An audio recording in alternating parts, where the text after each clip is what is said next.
Now, an irate Congress has moved as many as 6 complaints against the BJP. One of them against the Prime Minister for calling Congress manifesto an attempt to divide India. Its President Mallikarjun Kharge has it back at the BJP. He says Modi Shah's political and ideological ancestors supported the British and Muslim League against the Indians in the freedom struggle.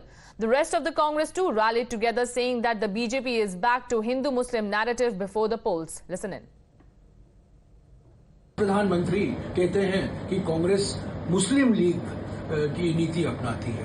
मैं प्रधानमंत्री को याद दिला दूं, प्रधानमंत्री जी इतिहास याद रखिए, 1940, 1941 और 42 में कौन व्यक्ति, कौन सी पार्टी मुस्लिम लीग के साथ गठबंधन सरकार में थी बंगाल में। श्यामा प्रसाद मुखर्जी जनसंघ के स्थापक जो थे, हिंदू महासभा के अध्यक्ष थे और वो मुस्लिम लीग के साथ उन्होंने गठबंधन की सरकार बनाई थी बंगाल में।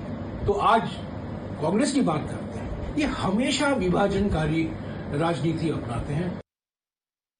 आज इलेक्शन कमीशन के सामने हमने रखी हैं, उसमें कुछ हमारी पुरानी आपत्तियां थी जिस पर अभी हम संतुष्ट नहीं हैं। जो उन्होंने बात ये कही है हमारे मैनिफेस्टो के बारे में कि झूठ का पुलंदा है, इसका हमें बड़ा दुख है, उसका कटाक्ष कर सकते हैं। लेकिन ये कहना कि एक राष्ट्रीय स्तर की पार्टी जो हमारे राष्ट्रीय आंदोलन में सम्मिलित रही, लेकिन ये कहना कि एक राष्ट्रीय स्तर की पार्टी जो हमारे राष्ट्रीय आंदोलन में सम्मिलित रही, वो ऐसा झूठ का पुलंदा अपने मैनिफेस्टो में लिखेगी, जबकि एक बहुत अच्छा मैनिफेस्टो लिखा गया है जिसमें कि जो पार्टियां आज़ादी का विरोध कर रही थी या हमारे सेक्युलर समाज का विरोध कर रही थी, उन पार्टियों का ये मैनिफेस्टो लगता है।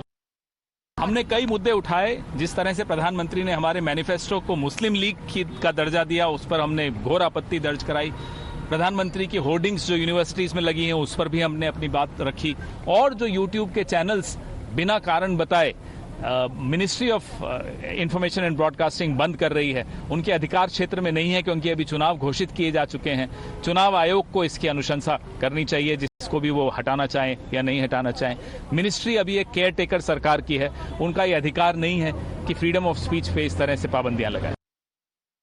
Mr. Nadda's utility in the BJP is to go and receive the Prime Minister when he comes from his overseas tour.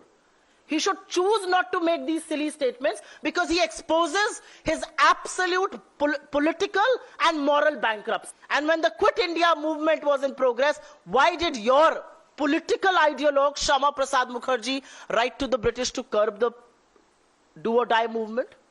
Why did he choose to run the governments with Muslim League in Northwest Frontier Province, in Sindh and in Bengal, when Congress governments had already resigned?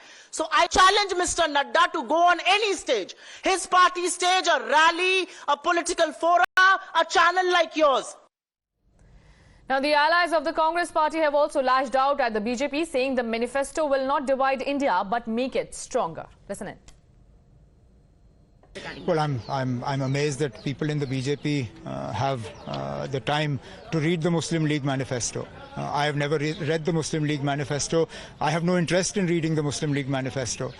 The fact that the BJP has so much spare time that they will read manifestos from an organization that ceased to be relevant in this country at the point of independence tells you a lot about the BJP.